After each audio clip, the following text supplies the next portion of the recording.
அதை நாம் ஜெயித்தே ஆக வேண்டும். ஓவர் இந்த உலகத்தை சார்ந்த உடல் ஆசை, இச்சை நிறைந்த பார்வை, செல்வ செருக்கு அதாவது பெருமை கடவுளமிருந்து தந்தையிடமிருந்து வருவதல்ல.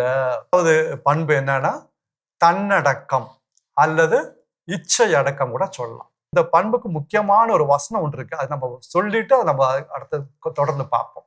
1 யோவான் 2வது அதிகாரம் 15வது வசனமும் 16வது வசனமும்.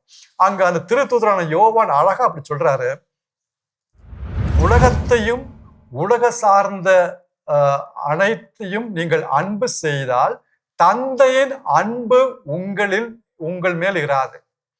அதாவது உலகத்தையும் உலகத்தை சார்ந்தவற்றை நீங்கள் அன்பு செய்தால், நேசித்தால், பிரியமானால் தந்தையின் அன்பு, கடவுளின் அன்பு உங்க மேல இருக்காதுன்னு சொல்றாரு. சொல்லிட்டு கடைசியா 16ஆம் வசனத்துல சொல்றாருன்னா, இந்த உலகத்தை சார்ந்த, அந்த உலகம் என்னன்னு காட்டுறாரு, இந்த உலகத்தை சார்ந்த உடல் ஆசை, இச்சை நிறைந்த பார்வை, செல்வ செருக்கு அதாவது பெருமை கடவுளமிருந்து தந்தையிடமிருந்து வருவதல்ல.